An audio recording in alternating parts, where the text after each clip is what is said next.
The Limerick Writers Centre welcome you to the second instalment of this monthly event, the Thursday Forum. Engage in lively discussions and debates with literary figures this month with Welcome Peace activist Edward Horgan. Edward Horgan is a peace activist from Limerick, Ireland. He has been involved in various anti-war campaigns and has been arrested multiple times for his activism. In 2017, he was accused of damaging a US military aircraft at Shannon Airport and was later acquitted of the charges. Horgan is a former member of the Irish Defence Forces. He will discuss his book, Writing the Wrongs of Human Rights in Letters, Words and Sentences. Ladies and gentlemen, Edward Horgan. I'll begin by saying many thanks to Dominic for this opportunity. Dominic describes the purpose of this session as an interactive question and answer session with the audience. So feel free to interrupt me as I'm going along and be as interactive as you wish. Otherwise I might lose the run of myself and give a boring monologue, but I'll try and avoid that. Since I'm a stranger to most of you, relatively speaking, perhaps a few words of my own background might be useful. I was born in 1945, just a few weeks before the US dropped atom bombs on Hiroshima and Nagasaki. I was brought up on a small farm near Tralee, County Kerry. It was a tough but idyllic childhood, close to nature. I survived the 1950s rather brutal Irish education system provided by the Christian Brothers. Having passed my leaving cert with some difficulty, my options were immigration or one of the many public service jobs I applied for. As it happens, the only job I was successful in applying for happened to be the Army Cadet School. My 2-year Army Cadet training was even tougher physically and mentally than my Christian Brother education, but I survived, partly because of my tough upbringing as a child on a farm.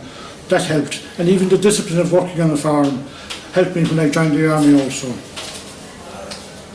On my 21st birthday, as a UN peacekeeper in Cyprus, I was almost killed when I came under fire from a heavy machine gun as we were trying to keep the peace between the Greek Cypriots and the Turkish Cypriots in Cyprus with the UN force there.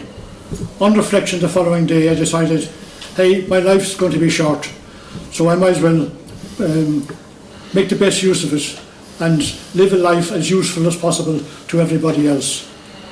In addition to several tours of duty as a UN peacekeeper, I have also worked as a civilian, having retired from the Army, in over 20 different countries as an election monitor in countries that had or were experiencing wars and conflicts, including Bosnia, where I spent nearly a year.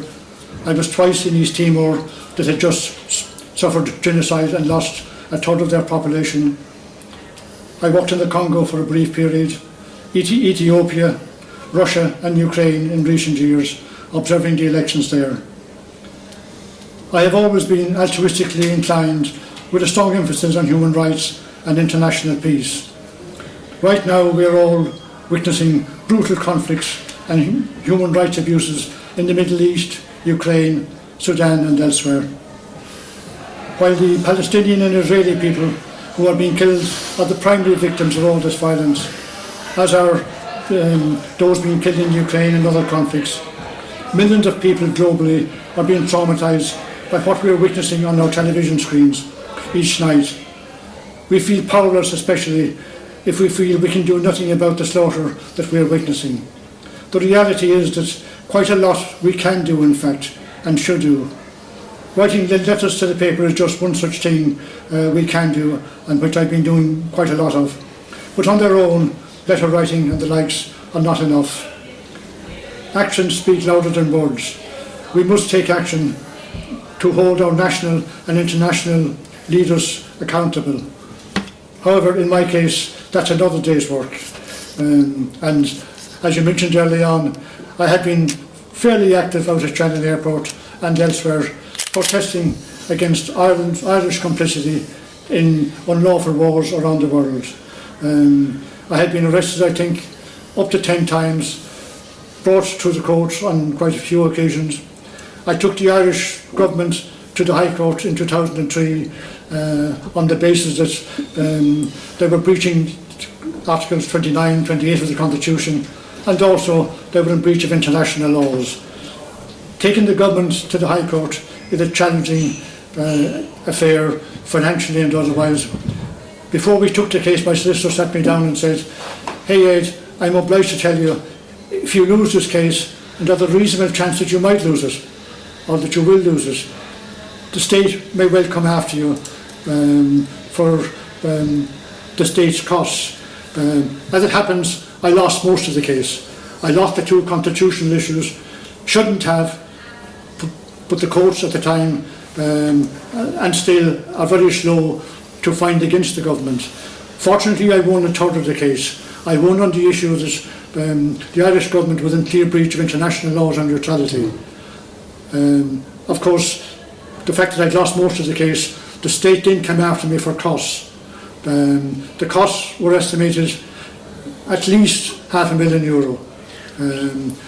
Fortunately, and in fact, before I decided the case, I had to sit down with my good wife and say, "Hey Kay, are we willing to go ahead with this?"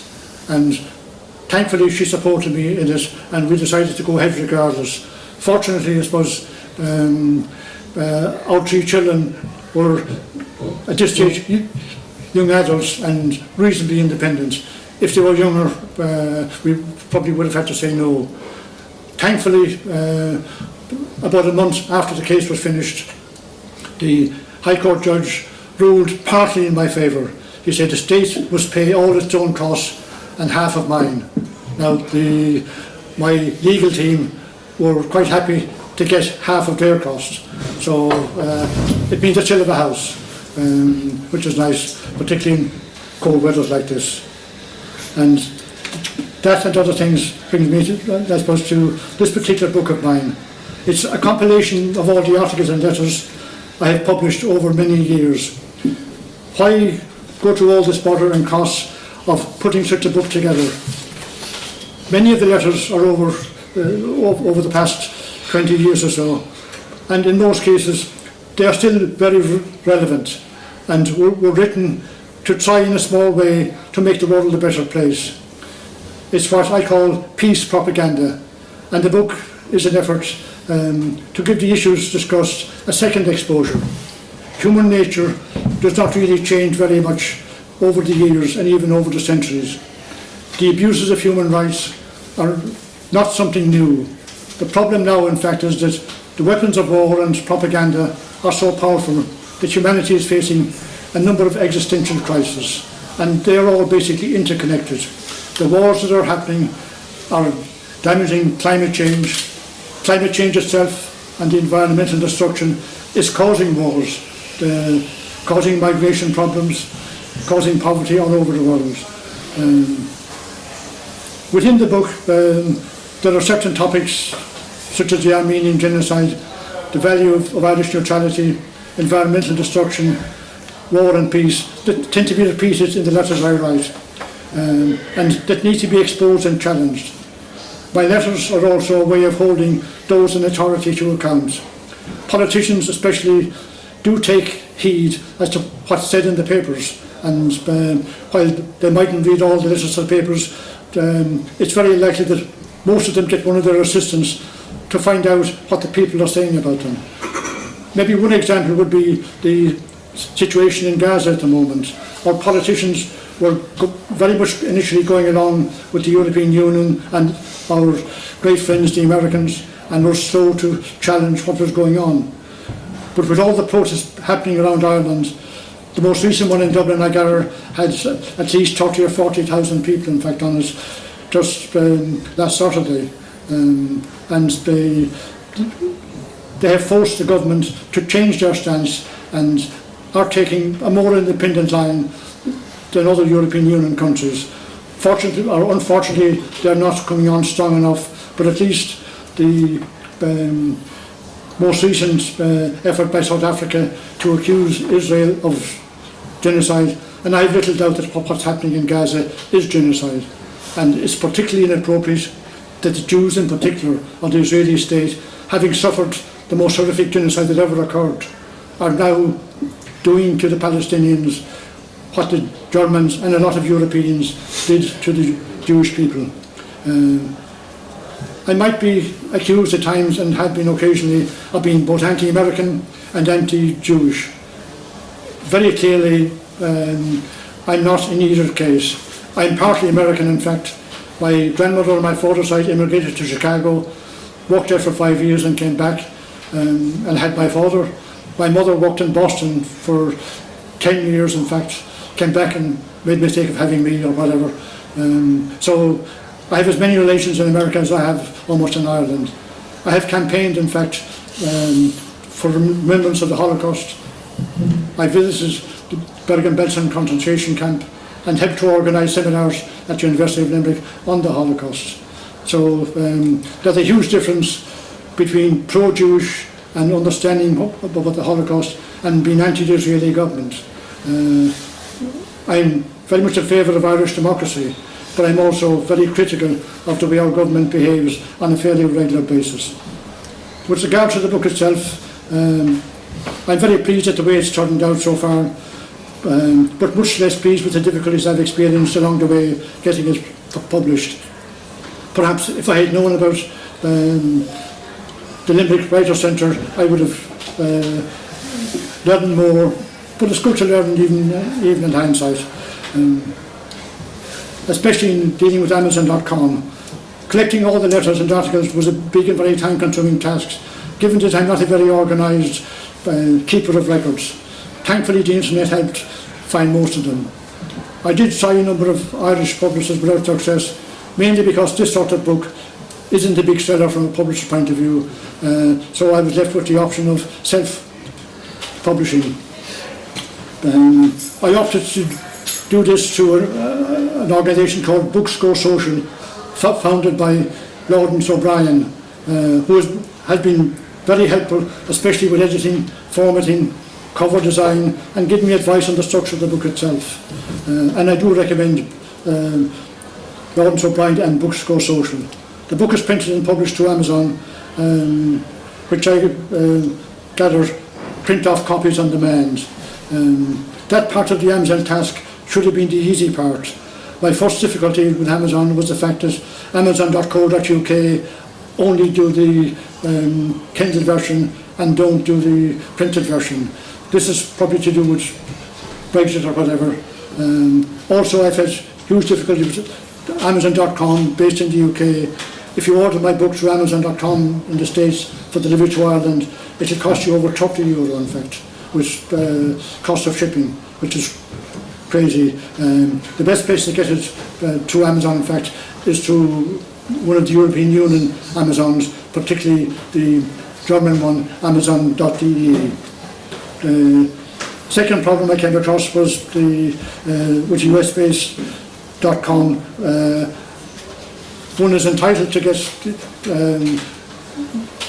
author discount on the books, which would mean that I could then sell the books at the cost of 13 or 14 euro, which is a more reasonable cost.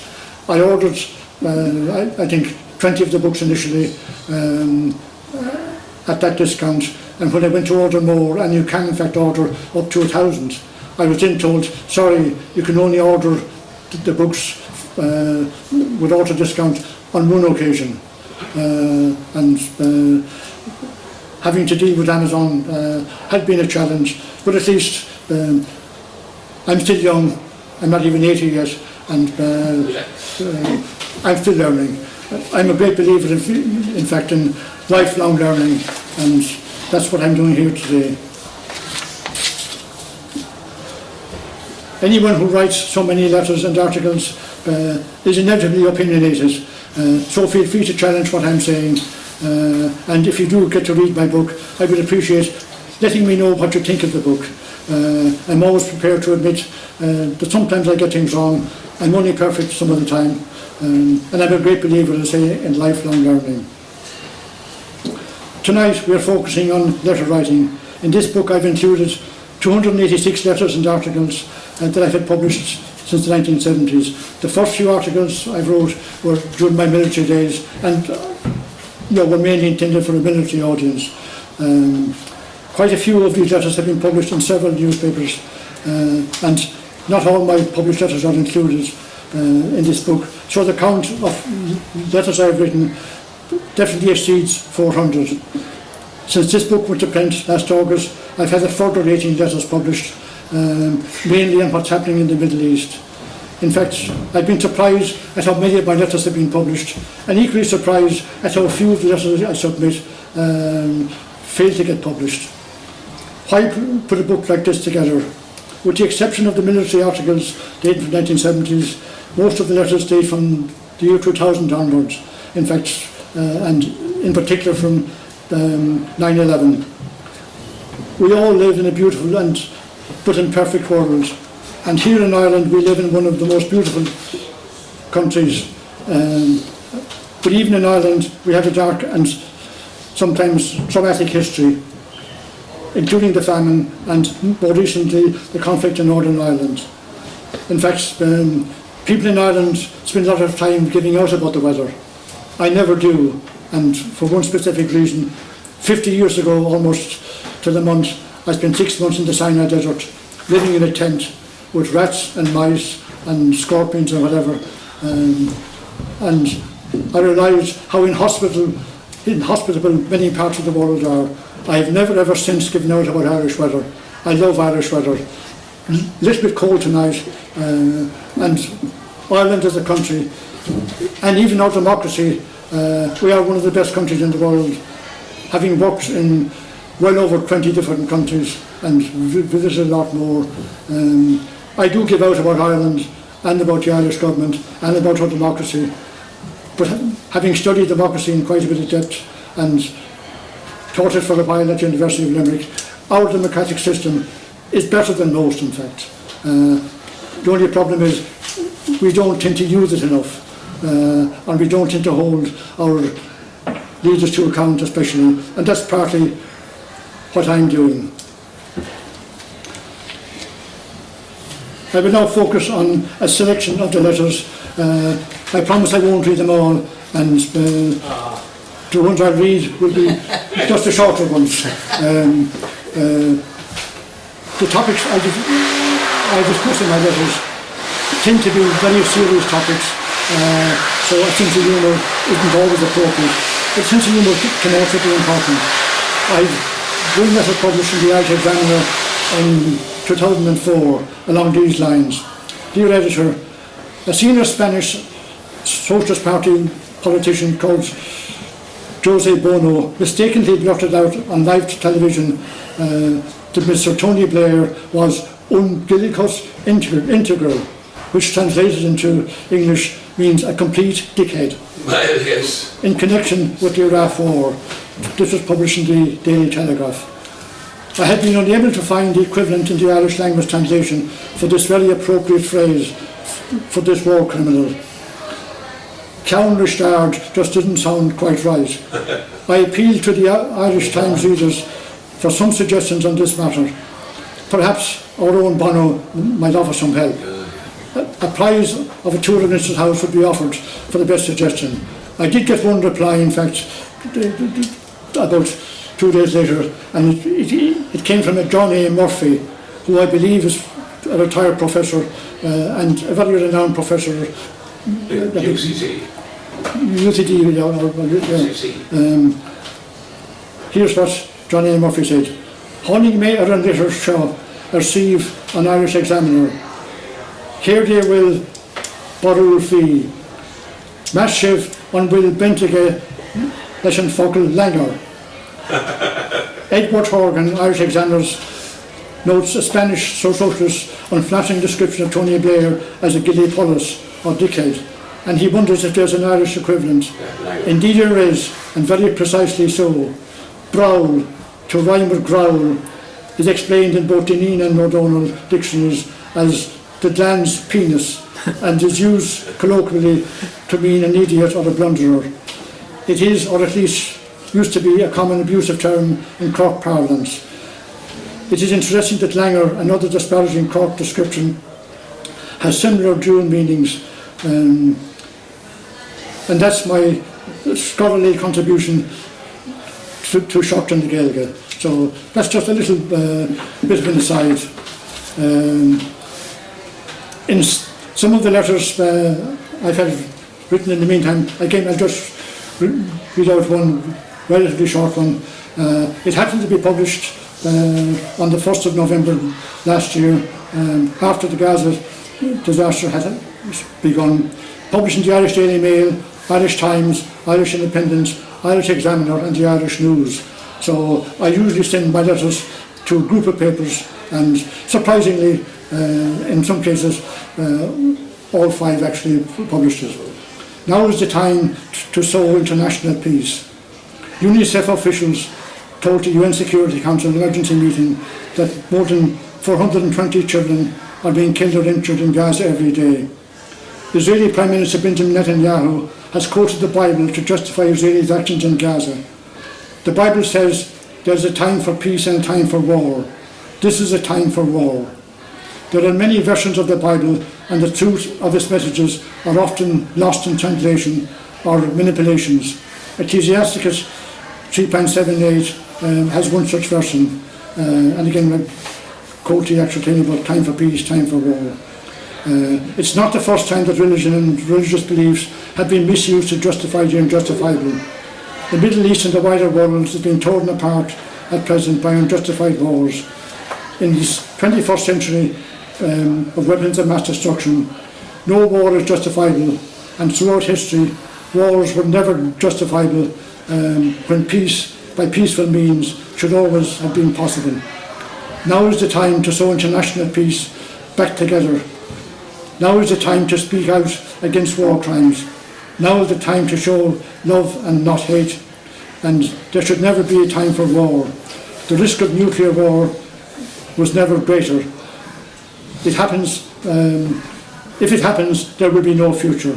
Planet Earth will be uninhabitable. Edward Horgan, Castletroy, Limerick. Again, I suppose it sums up a lot of what I strongly believe in. Have you any questions or comments or challenges to what I'm saying so far? So yeah, a couple. Yeah, You said you were there monitoring elections. yes. How can you actually monitor elections, really and truly? Because you Good can only question, monitor yeah. the people who turn up to vote. Yes. And who are they who will turn up to vote? If, you know, in certain situations I might be paid to turn up to vote. Sure. So, and somehow, yes. do you know, and so I mean, I often wonder, can we really monitor? And also, do I know the consequences that if I do vote, if I don't vote for you, but I vote for Dominic, Yes. what in Adam's name are the consequences for me at the end of the day when I get back home to my village or whatever? Yes. That would be one of my concerns. Yes. I like to think Sure. that there's fair Yes. elections, but I even question about our own at times. Yeah, How but fair, I'm sure- how Yeah. fair are our own elections? I've probably the biggest of a book on that question alone. Sugar. I have monitored some great elections, and I start with the best one, in fact. East Timor had suffered a loss of a third of their population in what was a genocide, in fact. And after the fall of Suharto in Indonesia, Indonesia had gone bankrupt. They were forced to let East Timor go. And I helped to monitor 2 elections immediately after that, one presidential election and one parliamentary election. I had a number of experiences. One in particular, we were based out in the mountains in a beautiful but impoverished area. People had been brought across the mountains in stretchers to vote. We arrived at the election about an hour before it started. It was still dark, in fact. There were already a crowd who had come the previous night to vote in the elections. Over 95% of the people who could vote voted in that election. Their first election ever of any sort. We witnessed one man being brought across on a stretcher, an old man, and his family were very worried that he would die before he voted. And he was the first person in to vote. We went in to the election, cast his vote, was brought out on the stretcher, and in front of the elections centre passed away, in fact. His family was celebrating the fact that he got to vote. You get to vote, yeah. Isn't that a far cry from our so-called democratic system in Ireland? Yes. The average turnout of the electorate in Ireland is 45%. So what the hell is the other 55% doing? How can I, as a stranger, say with hand on heart, these were free elections? Yes, I've been involved in so many different ways. Sometimes I just spend a couple of weeks, but in most cases I would spend at least a month or two. In Bosnia, I actually spent almost a year. We actually organised and ran the election, the first election in Bosnia. The worst election I ever monitored was in Nigeria in '99. It was completely corrupted. The people came to vote. The guy in charge of the ballot boxes, in those cases, you put your thumb into you have fingerprint and tap, yeah. the event, and you put your thumb mark on whoever you want to vote. The guy in charge of the election box cut the guy's fingers, and he was going to vote for Mohammed so-and-so. No, this is when you vote. When we looked afterwards at all the election results, normally we say a polling station has 1,000 people. Roughly 900 or 800 will vote. But all the figures for about 10 polling stations, they all had electorate 1,000, number of people who voted 900 even. Number of people who voted for the opposition 20 even. And it was just pure laziness. It was by far the most corrupt election I've ever come across. But in other cases... yeah, but with due respect, I question, what is the value of your presence there? Because if you do observe an election that is corrupt, like, it really makes no difference, unfortunately. It can, because for the most. The organisations I would have been working with would include the European Union. Yeah, but what can the European Union do? What do we do? Did you publicly denounce that election? Did you publicly denounce that election as unfair? Yes, we observers in particular. But it was a European Union organised election. The European Union organisers of the election was equally corrupt. The UN had imposed sanctions on Nigeria in the late 1990s, and Shell and other companies wanted the sanctions removed. They needed the elections to be pronounced free and fair in order to remove the sanctions, completely ignoring what and there would have been about 300 observers. I reported what I mentioned. Most of the others did. The head of the mission at the end of the election, in a meeting with all the observers, said yes, there were problems, but by and large the election was free and fair. A complete and utter lie. But I've come across some good elections in places like Indonesia in '99. Yeah, there'll be always good elections. Yes, absolutely. There'll be always good and there'll be always bad. But my point is that when we observe them, Yes. what is it doing any good? I believe it is. It is because we're objecting to it. We're not remaining silent. You know. In fact, even a letter writing campaign to the people who blocked up a prisoner of conscience, it actually works. They take notice of it. Whether this misfortune is in a gulag, or is in China, or wherever, or South America. Bombard the bastards with letters. They will notice it, right? They're embarrassed.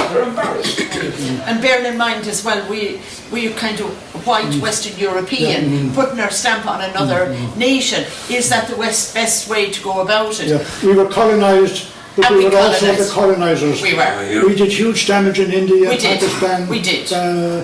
Cultural colonisation. Yeah, and that to me, is appalling. And I would have seen in Nigeria in particular. By after war should never have happened.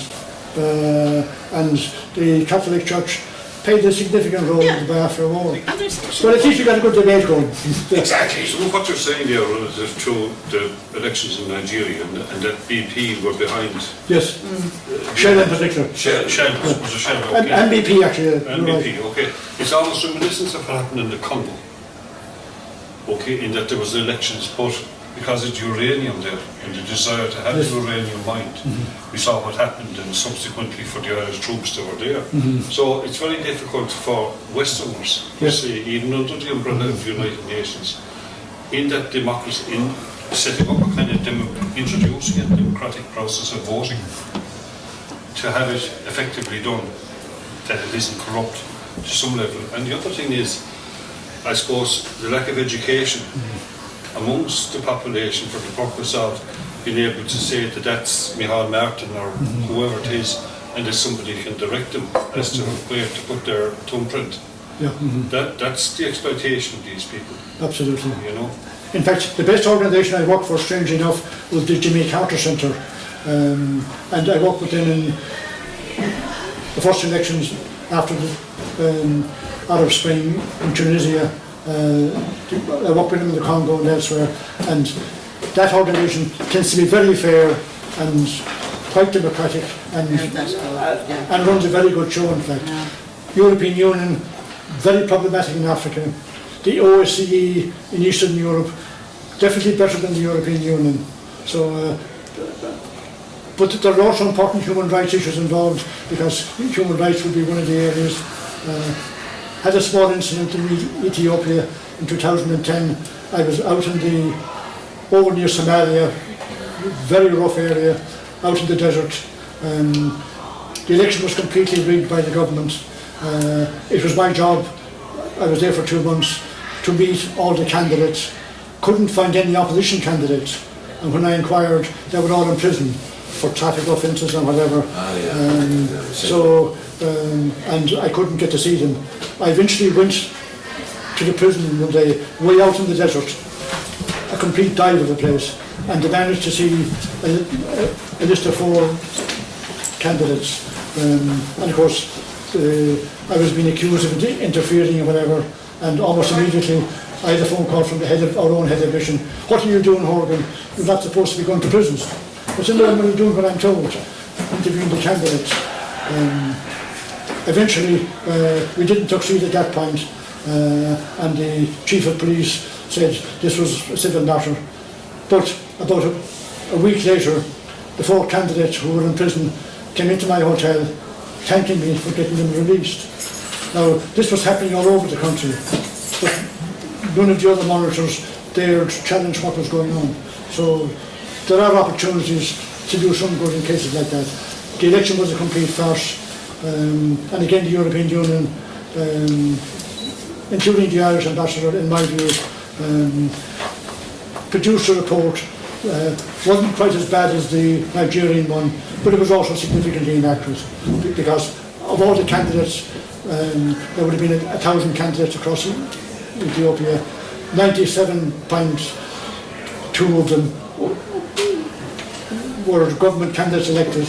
Only 1 or 2 candidates in the whole 1,000 candidates were opposition candidates. And yet the European Union report on it didn't show the reality. But like democracy here in Ireland, it's hugely important to use it. There are international standards for elections, and we try to impose that, but it's... You mentioned here in your talk that we don't exercise our democracy in this country enough. Very much so. We don't hold our politicians to account. And the lies and the half-lies we're being told, not just on matters like neutrality, but on a whole lot of issues. We live in an imperfect world, but I'm, I suppose, very much a Democrat, and there's a huge amount that still needs to be done. I suppose I'm much more involved internationally than I am in Ireland. I'm involved in several international NGOs, Veterans for Peace in particular, and a called World Beyond War. I suppose I'm more pessimistic now. I'm an optimist by nature, but I'm more pessimistic now than I have been in a long time. What's happening around the world at the moment, not just in Gaza, but particularly in Gaza, the breaches of international law are colossal. The 5 permanent members of the UN Security Council, particularly the US, Britain and France, the 3 NATO members, and more recently Russia. China, in fairness to China, even though we give them a bad press, they have not abused their veto to any great extent. A little bit, but not nearly as much as the others. What NATO has done in Iraq, Afghanistan, Libya, Syria and elsewhere is in gross breach of international law, gross breach of the UN Charter, and they use their veto to do what they like when they like. Now, what Israel is doing with the support of the US is setting an atrocious example for the rest of the world, which is already being taken up by some people. I've seen reports, in fact, that India is now, there are Indian people, Indian soldiers helping Israel in Gaza. And there are reports that India plans to do a Gaza on Kashmir. Because if Gaza can get away with it, why can't India, why can't a new Saddam Hussein all over the world? And but does it not suit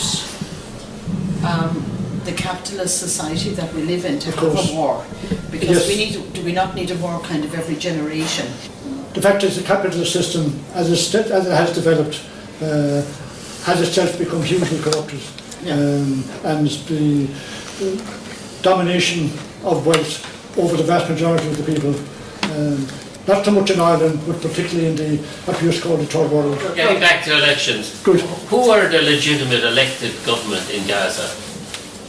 Yes, Hamas. Hamas at the So they minute. have been elected Yeah. Yes, by the people. absolutely, yeah. Now, having said that, Dominic, there wasn't recent elections. They are the elected people. Because the people in charge of the West Bank know that Hamas might well succeed in the West Bank as well. I wouldn't have been over there as much as you, but I remember being in Hebron.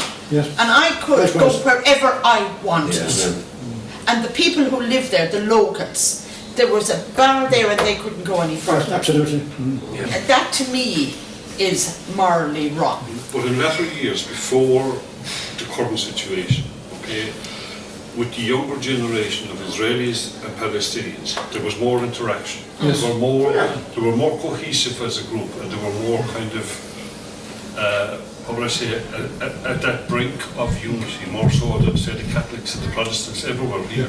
I was battalion logistics officer 50 years ago in the Sinai Desert, and we had to get out a lot of our logistics both from the Egyptian army and from the Israeli army.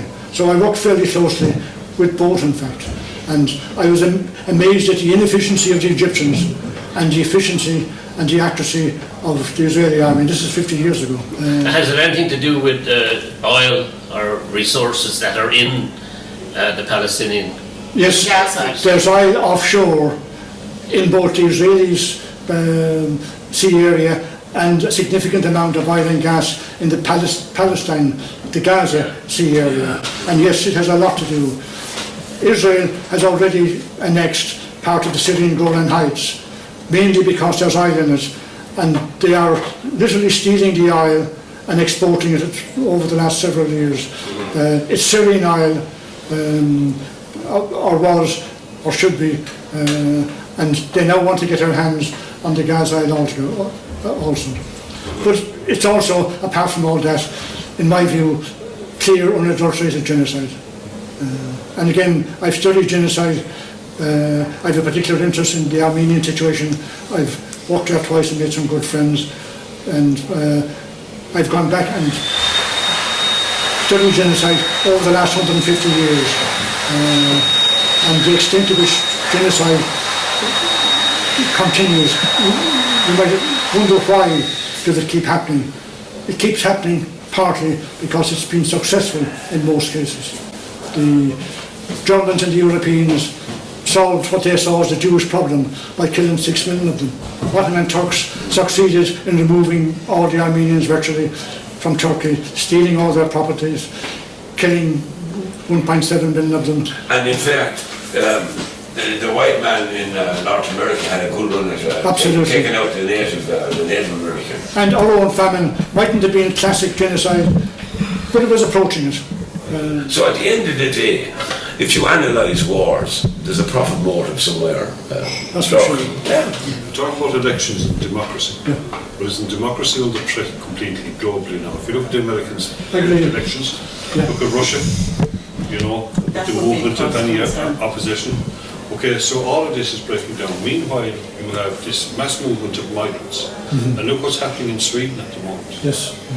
You know what I mean? The whole fabric of society in Sweden, which was rather... And they've abandoned their neutrality after 250 years. They've abandoned that. So that's all a movement towards something. And be they welcome or whatever people's independent views are, you know, all of this mass migration towards Europe, Angela Merkel has moved aside. Look what you did with Russian gas. Yes. And the impact that that had on the European economy into people's individual homes. But the whole thing of democracy, freedom of election, and there's even that potential threat over our own elections in the next couple of months, over the next year between President... We voted twice in the Nice Treaty and the, what was the other one? Nice Treaty... Maastricht, was it? Maastricht. No, what's it Maastricht? We voted twice in Nice. Lisbon. We did this. Lisbon. Nice and Lisbon. Lisbon. Completely undemocratic. Yeah. Nobody suggested in the United Kingdom that there'd be a second vote on Brexit. That'd be hugely undemocratic, everybody said. But secondly to that, the whole thing of the triple lock has been dissolved since with that. Yes. And people, that was the catchphrase at the time of which of the two which of the two referendums was that the capital topic of the Lisbon Agreement? Yes. Okay, but now, what, 18, 20 years later, they can dissolve that and say we can shift our troops wherever we like. And we'll have Irish soldiers coming back in body bags from Ukraine or whatever. Well, people forget that. But you see, you've moved on now to generation, millenniums, who 20 years ago weren't even born at the time when that took place. But you see, so it gets lost and in dissolved. one of my letters, I highlighted the fact that an Irish Army Lieutenant Colonel serving in Afghanistan, where he should never have been in the first place, admitted in a book by Conor Gallagher on neutrality. He admitted that while working closely with the American Special Forces, he helped US Special Forces to kill Taliban freedom fighters. That's an Irish Lieutenant Colonel. He's now retired. But he was boasting about the fact that he helped to kill Taliban fighters, who were similar freedom fighters to our own people in 1916, getting rid of foreign invaders. That's totally inappropriate in my point of view. In fact, in a way, I was surprised the paper actually published my letter, because I named the Lieutenant Colonel. What impact, has the book had any impact since it's published? Well, I suppose all the letters I've written had some impact, and hopefully the book will continue to give the letters I've written a new life to some extent. It hadn't had any significant impact yet. I suppose it was a book I needed to get out of my system. I have other books that I'm working on at the moment. One is a long-term memoir, but another, probably more important one. I'm involved in a project called Naming the Children. We are attempting to put names and commemorate as many of the children as possible who have been killed in wars, particularly since the end of the Cold War. We've been doing it for a while, but what's happening in Gaza makes it more urgent. So clearly there are many millions of children involved. So it will be symbolic. We will take specific countries and almost at random list a certain amount of children who will represent the children. But in particular in Gaza and Israel, up to recently, they had an almost 100% list of children and adults killed. Most other countries deliberately don't record accurately, but the Palestinians and the Israelis do. Symbolically, what we hope to do is to take each country separately, try and find some names, and take those who have been representative, they're not just collateral damage. Isn't that a terrible description of somebody? That you say somebody is dead and they're collateral damage. Do you know that terminology about another human being? Absolutely. It makes us no different than the table or the chair if we use this. But it's very important to dehumanise them.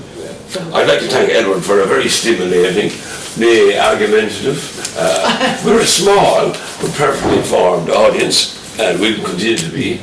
Next month, another forum, more ideas to be tossed around. Thank you for your attendance, folks. Thank you. Thank you, Edward. Yeah, no, that was very interesting, Edward. Thank you. Good.